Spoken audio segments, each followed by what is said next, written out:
Welcome to NTD News Today. I'm Kevin Hogan. Let's take a look at our top stories. A gun rights group says the recently passed Omnibus bill is violating Second Amendment rights. The group fears guns might be confiscated from Americans in the future. The nationwide removal of Confederate memorials marches onward. This time it's West Point Military Academy that is taking down the relics.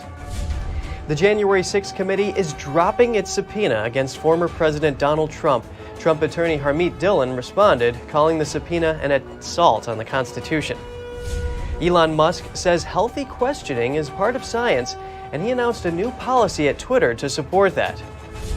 Competing forces on the U.S. economy next year, recovery growth versus a monetary policy meant to reduce inflation. Will slow growth or even a recession fall upon the nation as predicted?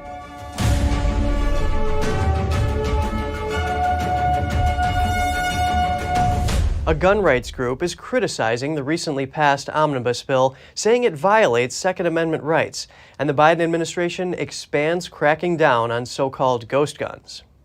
National gun rights organization Gun Owners of America, or G.O.A., raised alarm over the Omnibus appropriations bill recently passed by Congress. The group released a statement listing various points which it says will advance a gun control agenda and infringe on Second Amendment rights through gun confiscation. One of the items on the list is a 14% budget increase for the Bureau of Alcohol, Tobacco, Firearms, and Explosives. G.O.A. says the money will be used to modernize the National Tracing Center and expand a database of gun and gun owners.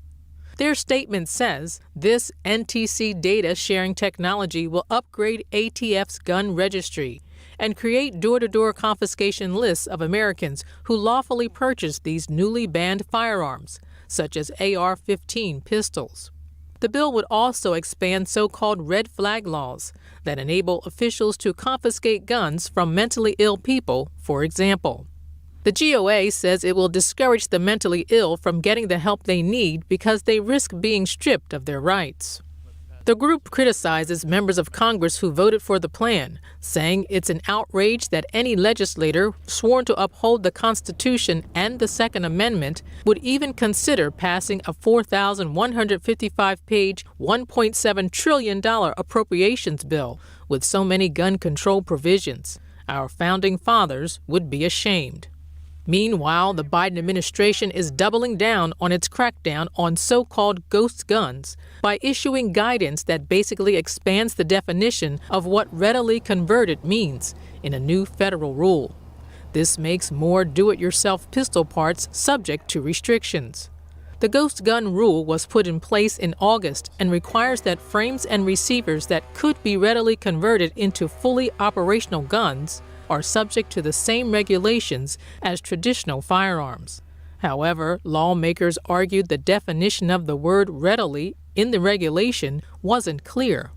Now it's been clarified that nearly complete handgun frames or receivers, basically the pistol grip and firing mechanism, will be treated the same as fully completed firearms. The U.S. Military Academy at West Point has begun the removal and modification of 13 Confederate memorials and symbols on its campus. This continues the nationwide trend of taking such Confederate memorials down. NTD's Daniel Monahan has the details.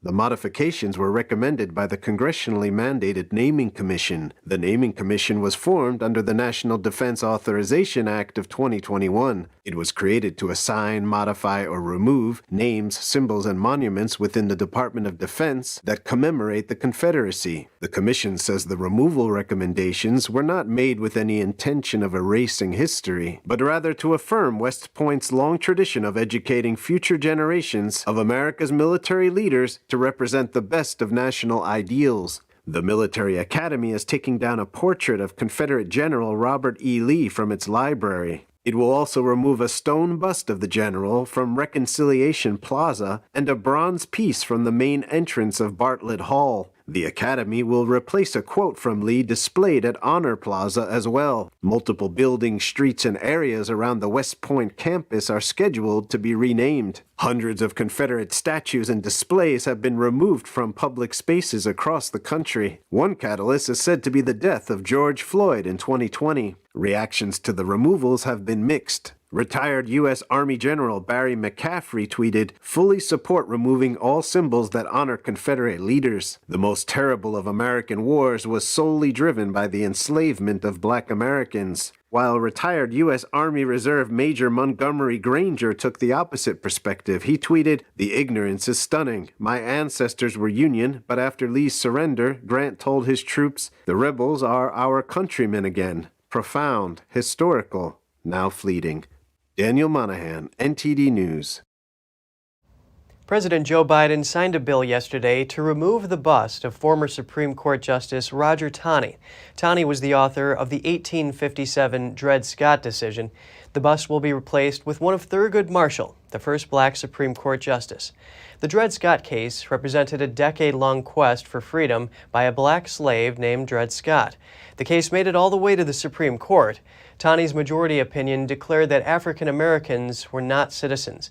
It also stated that the Fifth Amendment protected slave owners' rights because slaves were their legal property. The House committee investigating the January 6 Capitol breach is withdrawing its subpoena of former President Donald Trump.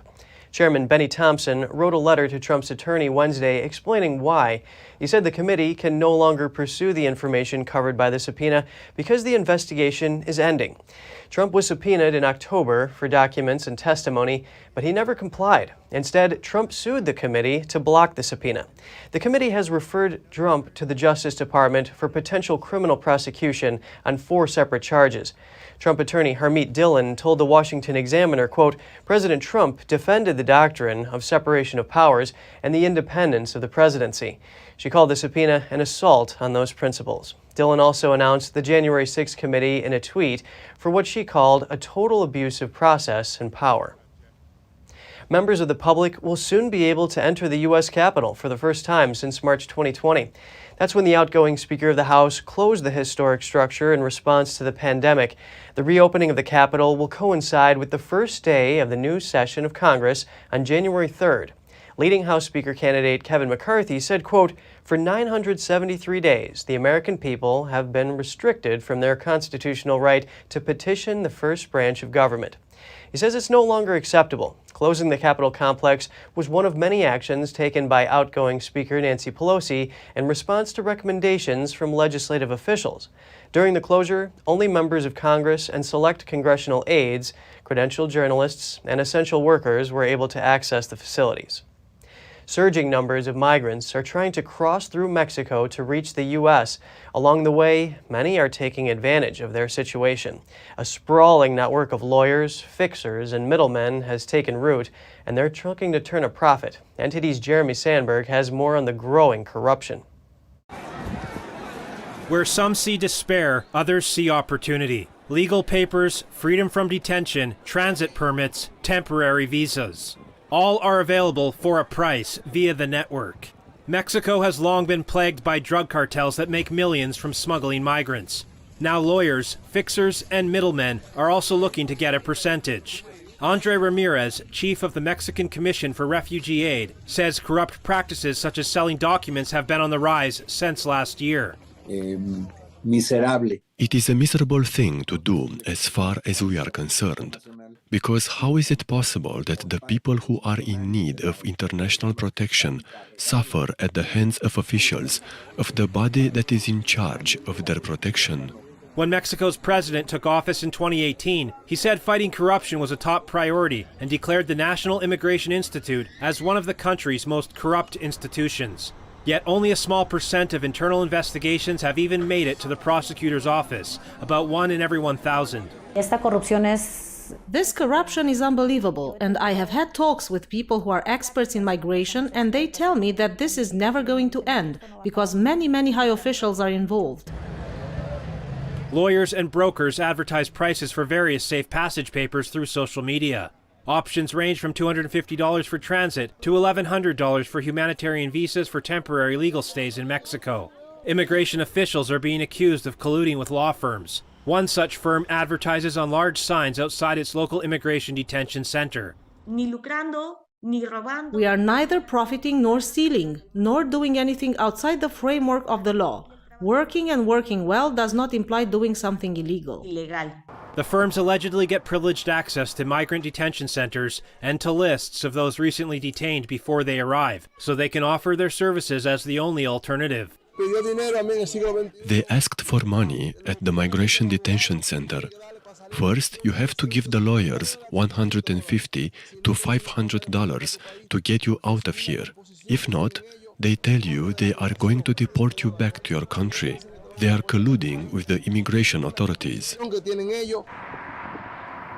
In fiscal year 2022, U.S. authorities arrested nearly 2.4 million people trying to cross the border illegally. That's up 37% from the year before. The annual total is more than twice the highest level recorded during former President Trump's time in office. The Trump-era policy Title 42 was set to end this month, but will remain for now. But many migrants had already set out with news that Title 42 would end. I endured cold and hunger and now will end up taking the illegal routes through the narrow paths.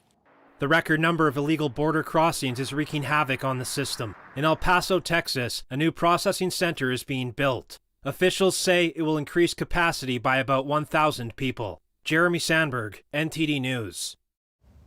Elon Musk has announced a new Twitter policy. The new guidelines are to follow the science. However, Musk says that part of that process is the reasoned questioning of the science. NTD's Daniel Monahan has the story. The Greek Euripides said question everything, but the old Twitter policy could better be described as question everything that conflicts with official government positions. That is, at least according to David Zweig's latest COVID-themed Twitter files. Zweig wrote that Twitter did suppress views, many from doctors and scientific experts that conflicted with the official positions of the White House. As a result, legitimate findings and questions that would have expanded the public debate went missing. He says the accounts of doctors and others were suspended or shadow banned for tweeting opinions and demonstrably true information. The following are some examples. Stanford's Dr. Jay Bhattacharya argued that COVID lockdowns would harm children. He said that places that avoided lockdowns had better results. Places that have followed such a strategy, Florida, Sweden, other places around the world, have done much better in terms of overall health outcomes. That got him on a trends blacklist that prevented his tweets from trending. Harvard epidemiologist Martin Koldorf tweeted that, quote, thinking that everyone must be vaccinated is as scientifically flawed as thinking no one should. Those with prior natural infection don't need it, nor children. Koldorf's tweet was hit with a misleading label and all replies and likes were shut off. American cardiologist Dr. Peter McCullough, formerly vice chief of internal medicine at Baylor University Medical Center, saw his account banned for vocally warning people about the dangers of myocarditis in connection with COVID vaccines. And mRNA vaccine researcher Robert Malone's account was apparently suspended for challenging the effectiveness of the vaccines. Meanwhile, Musk tweeted yesterday that anyone who says that questioning them is questioning science itself cannot be regarded as a scientist. Daniel Monahan, NTD News. Just ahead, residents of Jackson, Mississippi are lining up for water after multiple pipe bursts because of the storm. More in just a moment here on NTD News Today.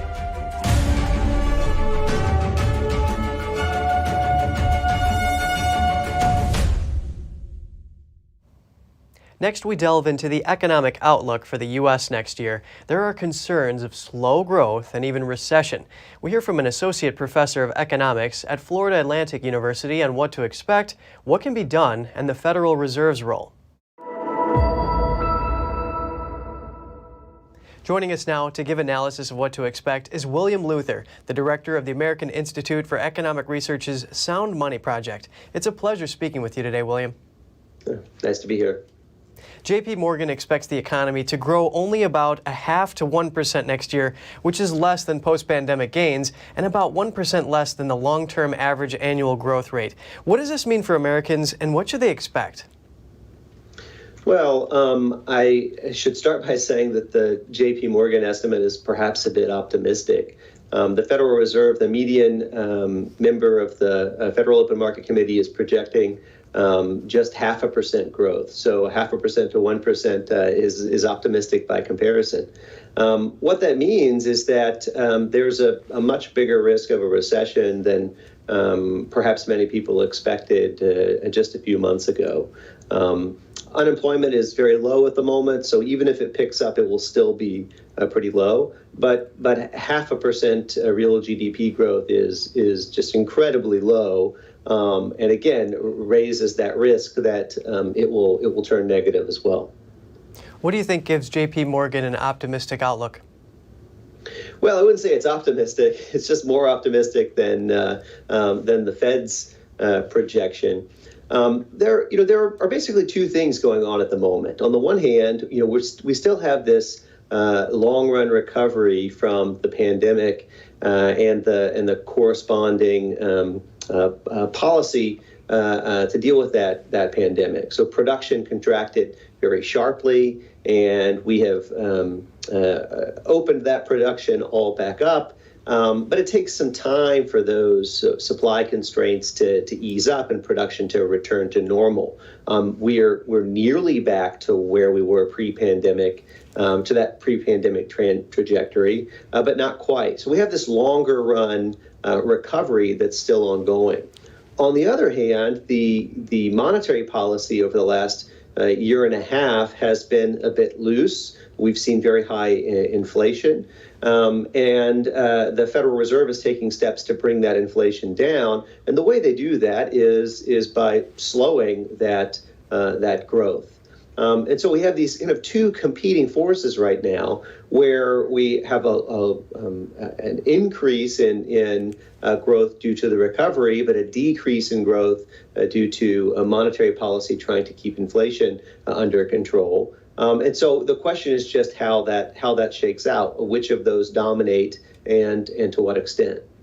And so in part, we're just kind of playing a waiting game here. I want to ask you, Vanguard's global chief economist says the U.S. may experience a recession in 2023, but he says it probably won't be a serious one. What measures can be taken to mitigate this outcome? Well, the answer, I think, is not much, unfortunately. We have gotten ourselves in the situation where inflation is just way too high, and the Federal Reserve needs to engage in contractionary monetary policy in order to prevent inflation expectations from rising and resulting in longer run inflation, inflation that becomes entrenched in our economy, inflation that we would have to deal with year after year after year. We don't want that. And so we're going to have to accept some slightly lower economic growth here in the short term while we get that inflation under control, in order to avoid slower economic growth in the long term as well. Some of this may be in the hands of the Fed. Okay, well, Professor William Luther, Director of the American Institute for Economic Research's Sound Money Project, really great to have your analysis. My pleasure. Banking giant J.P. Morgan Chase is under fire, accused of benefiting from sex trafficking by billionaire Jeffrey Epstein. It comes after an attorney in the U.S. Virgin Islands filed a suit Tuesday saying the bank failed to report suspicious activity. According to the lawsuit, human trafficking was the principal business of the accounts Epstein maintained at J.P. Morgan. The lawsuit accuses the bank of not complying with federal regulations and failing to make proper regulatory filings that could have tipped the government off to Epstein's alleged sex trafficking ring of underage girls.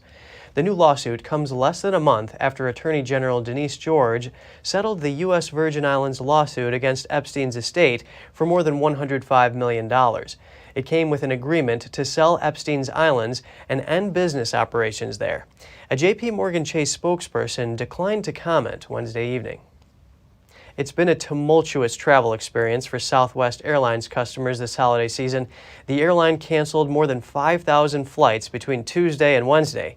Now American Airlines is stepping in to try and help stranded travelers return home. The company says it will place price caps on some of their flights, and the prices vary by location.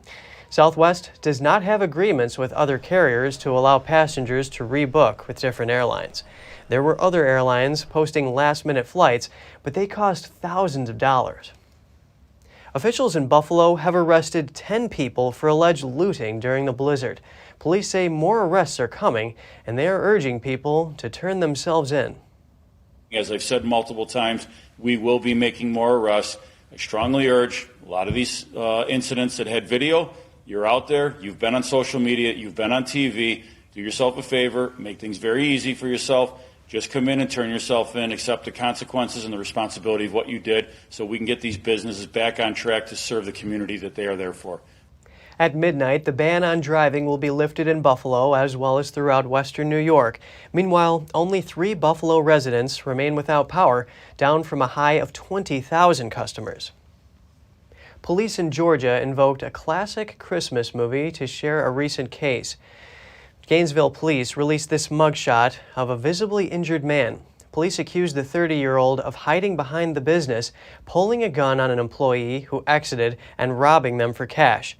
They say his capture was like the scene from Home Alone. And just a warning, some viewers may find the photo disturbing. According to police, he was hurt after he got into a fight with one employee. When another worker walked out of the business, he was spooked, so he fired a shot, then tried to run away. But he fell and slipped, hitting his head on the ice. People were able to detain him until police arrived. The man has been charged with armed robbery and armed assault. Water distribution stations are set up in Jackson, Mississippi to hand out bottled water to residents. The city faces a water system crisis following the winter storm. On Sunday, the Jackson government asked residents to boil their tap water after frequent pipe bursts across the city.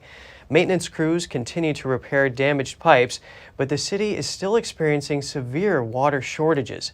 Jackson has a population of 150,000. Residents have long suffered from poor water quality, and the supply of water to most of the city was shut down for several days in August. At that time, floodwaters knocked a water treatment plant offline. The Arctic deep freeze is reducing across the U.S., but thousands of Americans are still coping with the effects. NBC News says that across the country, at least 60 lives were lost in weather-related incidents. The mastermind of the largest college admissions fraud scheme ever uncovered is on trial. Federal prosecutors are asking the judge to sentence him to 6 years in prison. The same judge helped them secure convictions for dozens of wealthy parents involved in the scheme, including Hollywood celebrities. William Rick Singer goes before the judge next week after pleading guilty in 2019. He admitted to facilitating cheating on college entrance exams and funneling money from wealthy parents to secure the admission of their children as fake athletic recruits. His own lawyers are asking for 12 months of home confinement or 6 months in prison, citing his decision to cooperate. But prosecutors say his crimes warrant the longest sentence of all the defendants involved in the scheme. U.S. experts are disputing an investigation of the Ethiopian Airlines crash that killed nearly 160 people in 2019. They say the report didn't pay enough attention to crew training and emergency procedures. The accident followed a similar crash 5 months earlier and led to the grounding of Boeing 737 MAX jets worldwide. Ethiopia's Aircraft Investigation Bureau released its long-delayed report and blamed the accident on uncommanded inputs from Boeing's maneuvering system. The United States National Transportation Safety Board disagrees with at least 2 key findings. It found that a faulty sensor may have been damaged by a bird strike soon after takeoff, which was ignored by the Ethiopian investigators. The organization also accused their Ethiopian counterparts of focusing on design issues at the expense of problems with the crew's training and reaction. Operators have since resumed flying the 737 MAX after the plane's 20-month grounding.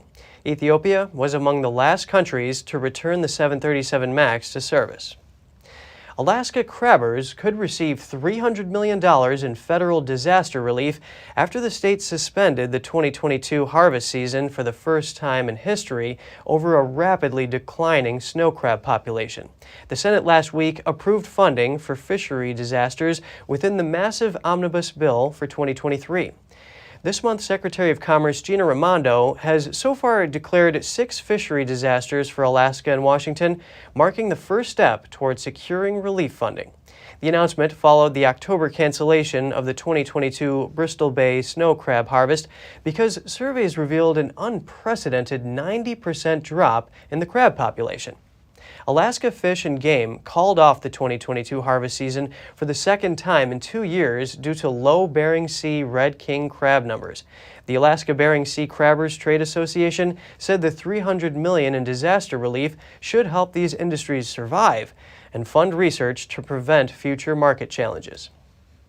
7 people were hurt after a Grand Canyon tour helicopter crashed Tuesday at a Las Vegas area airport. A Boulder City spokeswoman called the crash at the city's airport a hard landing. She said the pilot and 6 passengers were taken to the hospital for treatment of non-life-threatening injuries. The aircraft operator was identified as Las Vegas-based Papillon Grand Canyon Helicopter Air Tours. And just ahead, the U.S. imposes testing requirements for travelers from China, the rules outlining what's needed to board flights to America. And a fire at a casino in Cambodia kills at least 19 people. The site has been popular among visitors from Thailand. We'll have the details soon when we return.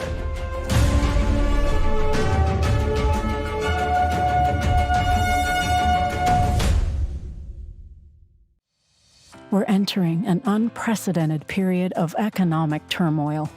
The economy is unstable, our government is in shambles, and the global war on energy has created a domestic crisis. Americans need a way to protect their financial future. One way to ensure your wealth in retirement is by purchasing physical gold and silver. We can help. You can roll any part of your retirement account into a gold or silver IRA. Better yet, you can open a gold or silver IRA in 5 minutes or less using our online application. Preserving your family's financial legacy is a choice that's always available to you. And when you're ready, we're here to help. Call us and speak to one of our IRA professionals. Let's build your financial legacy together. GSI Exchange, wealth for generations to come.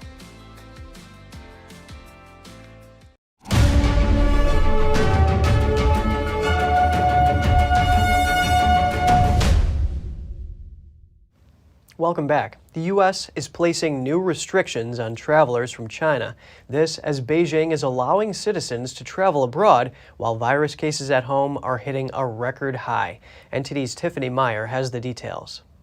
The U.S. is imposing restrictions on passengers from China. Starting January 5th, all passengers from China need one of 2 items to be able to board a plane to the U.S. A negative COVID-19 test or documentation of recovery. The move comes as several countries place restrictions on tourists from China. On Tuesday, Beijing said it would soon allow Chinese citizens to travel abroad. This as the virus cases inside China hit an all-time high, and with hospitals and funeral homes overflowing. U.S. carriers are also weighing their options. United Airlines said it's evaluating when to add more flights to China. Right now, the number of flights between the U.S. and China are capped at 12 per side per week. That's about 7% of the number of flights pre-pandemic. Some of China's neighbors are already on the move. Taiwan plans to start testing visitors from mainland China for the virus, starting January. The new year is fast approaching, and the island is expecting tens of thousands of mainland Chinese tourists. Further north, Japan says it will require all travelers from China to go through virus testing starting at the end of this month. Those who test positive must quarantine for 7 days. Japan is also limiting flights to and from China. South Korea is expected to announce new measures for Chinese travelers this Friday, while India is already testing travelers from nations including China. It's also bracing for a new wave of virus cases. Hospitals across India are doing drills to prepare for possible scenarios. In Europe, Italy is testing all Chinese travelers for the CCP virus, which causes COVID-19. That's after it found half of the passengers on 2 flights to Milan were infected. Italy is also performing virus sequencing to check for possible new variants. Health officials say they may impose stricter rules if a new strain is found. In Germany, a politician is calling for the suspension of flights between China and the European Union. Right now, some people in China must sign a special confidentiality contract. That's if they want services from funeral homes. Shown in a photo online, a notice is being circulated by a facility there, asking families to confirm that their deceased did not die of COVID-19. But some are raising doubts. Here's what one Chinese resident had to say. China will open again on January 8th to connect with the world. But the domestic epidemic is so serious, it has to cover up this serious situation. He questions whether authorities are covering up the true death toll from the current outbreak. At least 19 people were killed and more were missing in Cambodia after a fire broke out at a casino. It happened in a town on the border with Thailand. Officials said today that up to 30 people were missing. Rescuers could be seen working to extricate people feared trapped. The casino hotel complex is hugely popular with short-term visitors from Thailand where gambling is illegal. Thai authorities said at least 25 people were being treated in hospitals across the border in Thailand. 70% of those affected showed symptoms of smoke inhalation. Cambodian police said hundreds of personnel from military, police, and rescue teams had joined the rescue effort. And staying in Asia, another tragedy. At least 5 people were killed and dozens were injured in South Korea after a major fire broke out on a highway. The fire broke out on an expressway near the capital Seoul this afternoon local time. An emergency official said 5 people were killed and at least 37 people were injured. 3 of them were seriously injured. Altogether, 44 vehicles were destroyed. Dozens of firefighters, medical personnel, and investigators worked at the scene. The heavy traffic made it difficult for vehicles to escape as the fire spread. A fire official at the scene said the fire had been put out, but they are still investigating the cause. Media said the fire appeared starting after a bus and truck collided. The island of Taiwan could soon increase its arms supplies. That's thanks to a potential $180 million arms sale approved by the Biden administration yesterday. It comes amid ongoing tensions between the island and the Chinese regime. Washington has long provided arms to the island under the terms of the Taiwan Relations Act. There is bipartisan support for supplying Taiwan with weapons. However, the move is likely to provoke anger from Beijing, which views Taiwan as its own. And if you have any news tips or feedback for the show, don't hesitate to email us at news.today@ntd.com. Coming up, the standoff between Serbia and Kosovo begins to ease. Kosovo is reopening its largest border crossing with Serbia. And over in the UK, the public prepares for significantly disrupted travel. Rail workers, as well as driving instructors and border workers, are all back on strike. More shortly here on NTD News Today.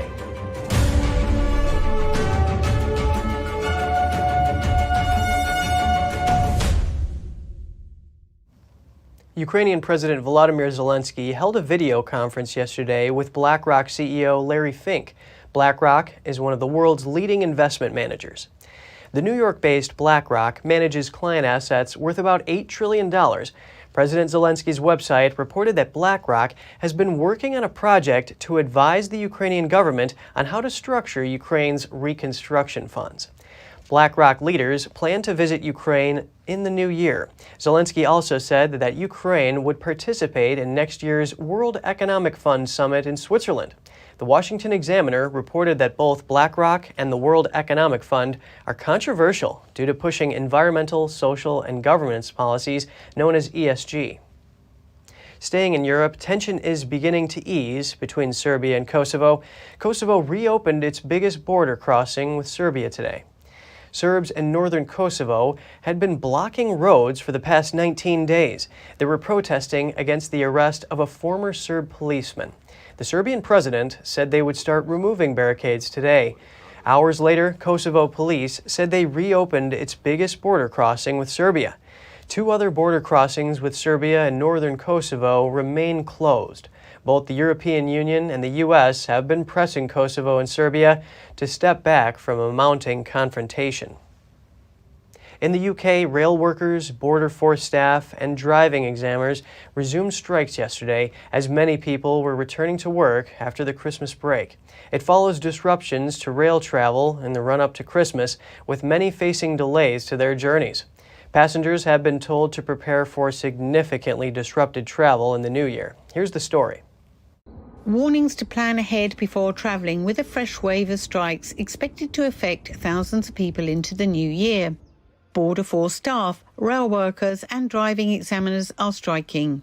Some border force staff at Britain's largest airports are walking out over pay, jobs and working conditions. 1,000 members of the Public and Commercial Services Union will be on strike until New Year's Eve, impacting Gatwick, Heathrow, Birmingham, Cardiff, Manchester and Glasgow airports, and the Port of New Haven. Union leaders said the dispute could continue for 6 months. They've asked the public to blame the government for any disruption they cause. Driving examiners employed by the Driver and Vehicle Standard Agency have also launched a 5-day strike in a dispute over pay, jobs and pensions. Union members in 71 test centres in Eastern England and Midlands are involved in the walkouts. Rail disruption is also set to continue as members of the Transport Salaried Staff Association, or TSSA, at Great Western Railway and West Midland Trains say they'll go on strike. There were scenes of crowds in London's King's Cross this week. It's reported that unions may split ballots by job titles rather than having a single vote. The I newspaper said the TSSA is poised to have different sections of its membership vote at different times, so they can carry out multiple walkouts each week. A Department of Transport spokesman described the strike action over Christmas as incredibly disappointing and urged unions to step back, reconsider and get back round the table so we can start 2023 by ending this damaging dispute. Highway workers have planned several days of strikes in January. There's also a 2-day teachers' strike in Scotland and a 1-day strike on January the 11th by ambulance workers in England and Wales. In early January, the UK's Health Security Agency will stop publishing modelling data on COVID-19. Chief Data Scientist Nick Watkins said it is no longer necessary to publish as the country is now living with COVID. The R range and the growth rate were first published in May 2020 for all of the UK until April 2021, when it was published only for England. These data sets show how quickly epidemics are growing or shrinking. The last publication of the data will be on January 6th. Watkins said, now that vaccines and therapeutics have allowed us to move to a phase where we are living with COVID-19, the publication of this specific data is no longer necessary. He said they will continue to monitor COVID in the same way they monitor other common diseases and illnesses. In Argentina, a legal crisis is unfolding. The country's president is rejecting a ruling by the Argentina Supreme Court over how to spend state funds. The Supreme Court ruling on Wednesday would have given a larger proportion of state funds to the capital city of Buenos Aires. Argentina has a system to regulate how state funds are distributed between the country's regions. Buenos Aires is controlled by a conservative mayor and had been pushing for a larger slice. Left-leaning President Alberto Fernandez said he would reject the ruling. He said the court ruling was politically motivated and that it would hurt the other provinces. The president said his government would challenge the members of the Supreme Court and seek to have the ruling revoked. His remarks sparked backlash from both sides. Protesters gathered in Bolivia's Santa Cruz after police detained a prominent opposition leader on charges of terrorism. Here's that story. Tensions flared in La Paz, Bolivia on Wednesday as people protested the detention of the prominent opposition leader Luis Fernando Camacho. Governor of Santa Cruz was arrested in his home city and taken to a police station in La Paz. Camacho was detained on charges of terrorism, Bolivia's state attorney's office confirmed. His lawyer shared clips purportedly showing the moment of the governor's arrest. A passenger who was with Camacho recalled their vehicle being stopped by men dressed in black who smashed their windows in with the butts of their rifles. Amateur clips have emerged showing people clashing with staff at the airport in Santa Cruz and storming its runway in an apparent attempt to stop Camacho from being taken to another location. Protesters claimed their governor had been kidnapped. Local media footage showed security forces using tear gas on the streets of Santa Cruz. The Bolivian state attorney's office said Camacho's arrest was linked to the toppling of former leftist president Evo Morales in 2019. Camacho is the second high-profile figure to be detained in connection to the case after last year's jailing of ex-president Janine Áñez for orchestrating a coup. Bolivia's interior minister later rejected claims that Camacho was injured, tweeting that the governor was given a medical assessment and his health was stable. Camacho had been leading weeks of protests that started in October, fueled by anger over the government's delay in carrying out Bolivia's population census. A new census would have seen Santa Cruz, which has long butted heads with rival city La Paz, securing more tax revenues and seats in Congress. A U.S. State Department spokesperson has urged Bolivian authorities to respect due process against those charged. Still to come, an art restoration project is underway at a Venetian palace. Over the next year, restorers will examine some of the world's most famous pieces. Elsewhere in Italy, archaeologists have made a major discovery. A newly found collection of bronze statues could revise early Roman history. Stay tuned for more on that when we return.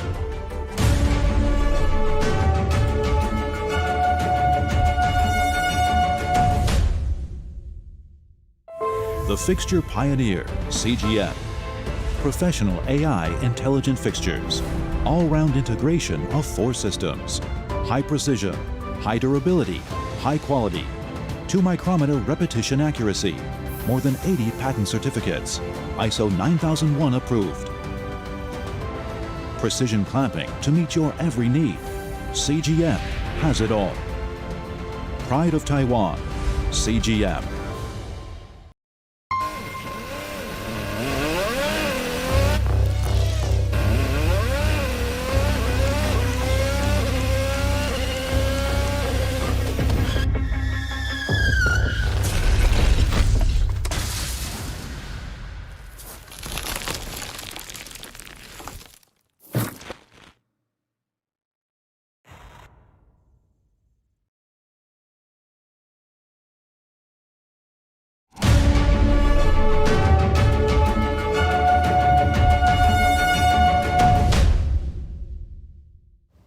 Good to have you back with us. Over in Israel, authorities are granting people rare access to an ancient cave in the Judean desert. The cave is a treasure trove of information about ancient life. The Murabat Cave in the Judean desert overlooks the Dead Sea in the West Bank. It hangs in the middle of a cliff and is only accessible via a steep trail through the rocky terrain. Israel's Antiquities Authority invited volunteers to help sort through buckets of dirt pulled from the bottom of the cave. Hundreds have already arrived for the week-long excavation. Some 180 papyrus certificates were found in the cave. One of them bears the name of a Jewish rebel leader against the Romans, Shimon bar Yochai. For years, looters raided the cave, but the Israeli Antiquities Authority is working to salvage whatever items may still be buried. Art restorers at a Venetian palace are conducting a massive project to check artwork for decay and damage. Over the next year, they'll examine some of the world's most famous pieces. NTD's Andrew Thomas has more on the initiative. Gracing an entire wall in the Palazzo Ducale in Venice, Il Paradiso is one of the largest paintings in the world. The work spans more than 2,100 square feet. Over the next 14 months, restorers will map out all the works in this historic building. They'll note any decayed parts that require attention or restoration. We are involved in a monitoring project on the ornamentation of the whole building, moving from room to room with movable scaffolding. The goal of this work is to inspect up close all the surfaces that are decorated and map their state of conservation. At the end of this project, we will have an updated database on the state of conservation.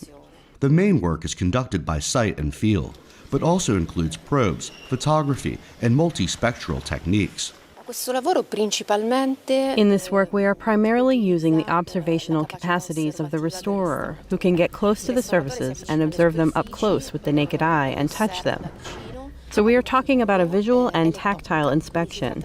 Secondly, we give a general dusting off to all surfaces in order to better see what problems might emerge. The Italian government has provided about $530,000 of funding for the project. Once the entire job is complete, other groups are expected to step in to help fund further restoration if necessary.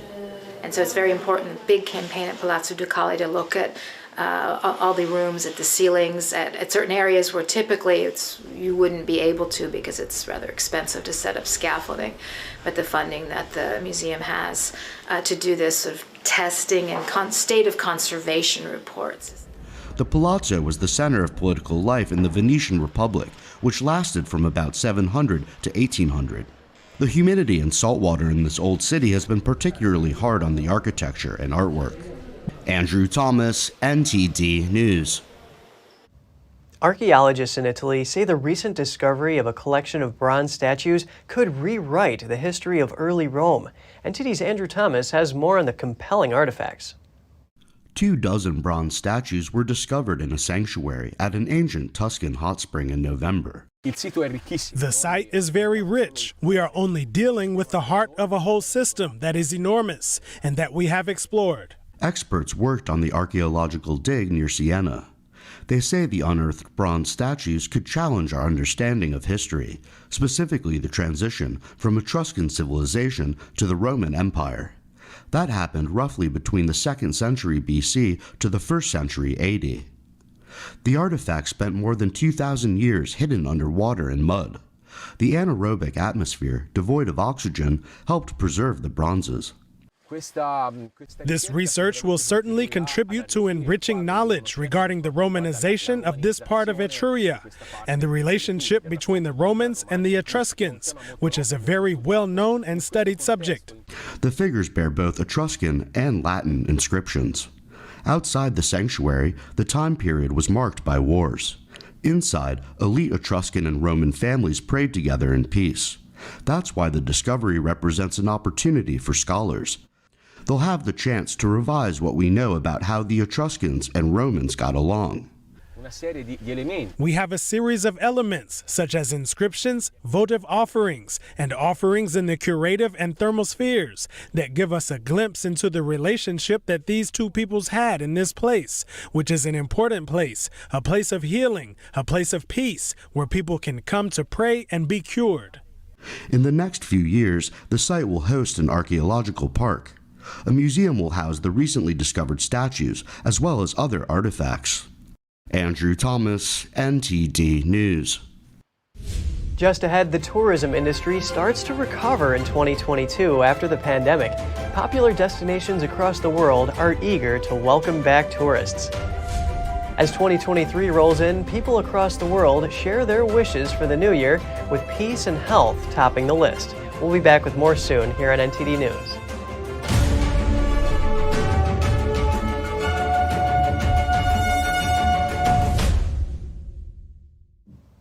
The tourism industry began to make a recovery in 2022 after being hit during pandemic lockdowns. This year, countries across the world were excited to welcome back tourists. NTD's Andrew Thomas has more on some of the globe's popular destinations. Barcelona's beaches and streets were packed in July and August. Local officials said arrivals this summer were still around 15% to 20% down from 2019. But the city's tourism industry has started to recover. It's evident that the tourism sector has been reactivated. It has normalized to some extent, but with some differentiated elements. There's more proximity tourism. People want to go and travel. Another popular destination, Vienna. The European city is known for its imperial Habsburg architecture. The Austrian capital's notoriously good infrastructure and affordable public transport make it stand out. The criteria used for international rankings are, of course, topics such as infrastructure, public transport, education, and healthcare. And Vienna is in a very fortunate position in this respect. Tourists also went on camel safaris to see wildlife in Kenya's national parks. Riding the animals is considered better for the environment than taking vehicles. They don't create any emissions or tear up the ground beneath them. Ecotourism is not a hoax. It's real. This brings nature closer to us and us closer to nature.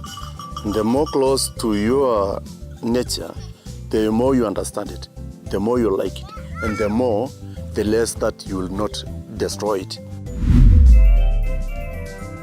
Greenland reported a return to 2019 tourist levels this summer. The small town of Kangerlussuaq is 30 miles north of the Arctic Circle. Here, tourists can take a 15-mile bus trip to Russell Glacier.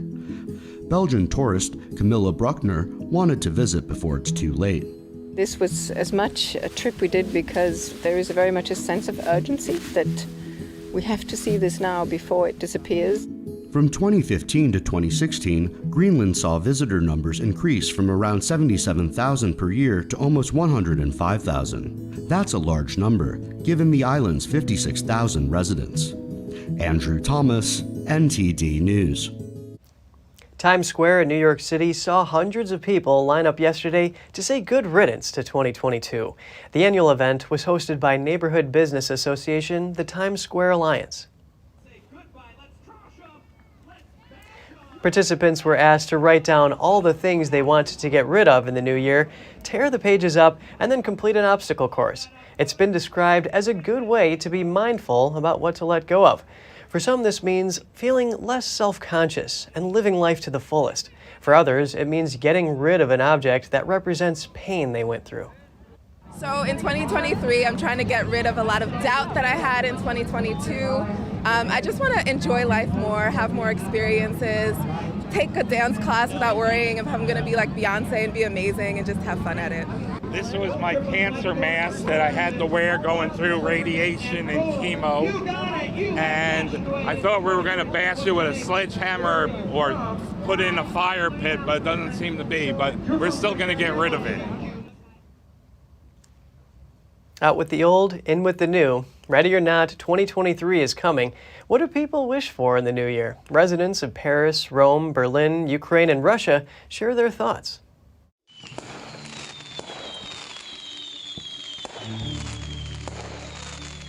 Christmas lights and decorations lit up the French capital, Paris. After a chaotic and difficult year, what are Parisians looking up to in 2023? For some, the answer is simple. Joy. Yes, it's simple. After all, we went through these past few years, we can't ask for complicated things. Just being well as we are now, and that it continues. That things get better, that everything is better than in 2022, that everything is better after what we went through. For others, the energy squeeze and rising prices remain major headaches. Peace. Peace, because with what's happening, bills are increasing, but salaries are not increasing. So, peace. That all this ends. We are a bit fed up. Me, I wish that the war in Ukraine ends so we are not worried and that prices decrease, because it's becoming difficult for many people. Italians share the same concerns as the French, as the war between Russia and Ukraine weighs heavily on their minds. But still, the capital, Rome, is brimming with lights and shoppers.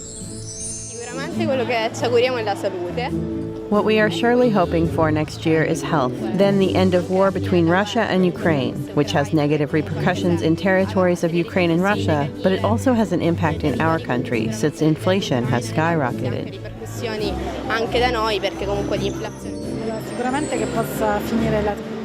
And I hope for more jobs in Italy because we are in a dramatic situation. Too many people can't manage to live a decent life. Over in the German capital of Berlin, after several years of COVID-related restrictions, health is high on people's holiday wish lists. Primarily to stay healthy. Exactly. Health is of utmost importance. All other things are uninteresting in comparison these days. And money, it must be the right amount. In the southern Ukrainian city of Mykolaiv, a wartime Christmas tree made of camouflage netting echoes the holiday mood. After 10 months of living in fear of Russian shelling, residents here hope victory is on their side. There is no Christmas mood, but I really want our victory to come, to believe in this miracle that could happen. We believe in the armed forces of Ukraine. We believe in our victory. We want to celebrate not only Christmas and New Year, but we also want to celebrate victory. We wish everyone to have wonderful mood. We will have victory if there's proper mood. And so that everyone smiles. Yes, and so that everyone smiles. The war also dominates festive celebrations in Russia. In Moscow's Gorky Park, local families gather in a studio to record Christmas video messages. The recordings will be sent to soldiers on the front lines. I am from Moscow. We want our soldiers to come back as soon as possible.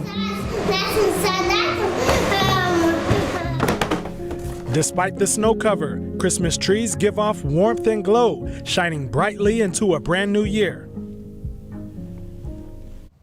Probiotics occur naturally in many foods. The most popular source in the Western diet is yogurt. Here are 10 proven ways that yogurt can boost your health.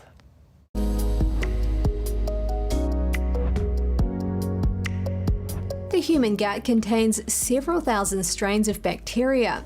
Every person has a different mix. Some are beneficial, some are just there for the ride, and some can become problematic.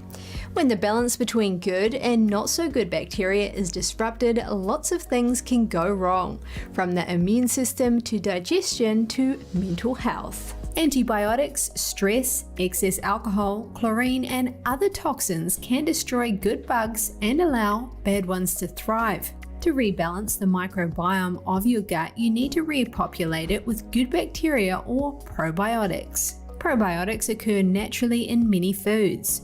The most popular source in the Western diet is yogurt. Yogurt has been proven to build strong bones, prevent diabetes, lower blood pressure, manage weight, reduce tooth decay, support bowel health, prevent colds, and improve mental health. Dairy products are not right for everyone. However, fermented dairy products appear to significantly reduce their potential allergenicity. They also confer significant health benefits. Another option is goat milk-based yogurt. It may provide an excellent alternative to cow's milk formulas. This is because its nutritional composition better matches that of human milk. This could be considered the ideal standard for compatibility. When buying yogurt, look for live active cultures on the label and also sugar-free versions that are organic. For the kiddos, you can add a bit of honey to sweeten. Unfortunately, most commercial yogurt products are junk food. They contain high amounts of added sugars, flavorings, preservatives, and thickeners. The ingredients should say milk and bacteria, that's it. You can also try making yogurt at home. It's a simple process of heating milk, cooling it, adding cultures or some yogurt. Then you let it culture in a warm place overnight. There are plenty of easy recipes available on the internet. A Virginia zoo is ending the year in the most adorable way by welcoming a new baby hippopotamus to their family. The endangered Pygmy hippo was born on December 6th. A neonatal exam performed 3 days after she was born said she was a healthy 16-pound baby. After a week, she weighed a little over 24 pounds, a far cry from the possible 600 pounds she could weigh when she grows up. Both mommy and baby are getting some bonding time away from the public. They will soon be moved into the indoor pool area visible to guests so the baby can start swimming. The Metro Richmond Zoo is the only place in Virginia where you can catch a glimpse of the endangered animal. If you do end up seeing the new addition, make sure you send a name suggestion. The zoo is asking for the public's help naming her. That's all for today's program. I'm Kevin Hogan, NTD News, New York City.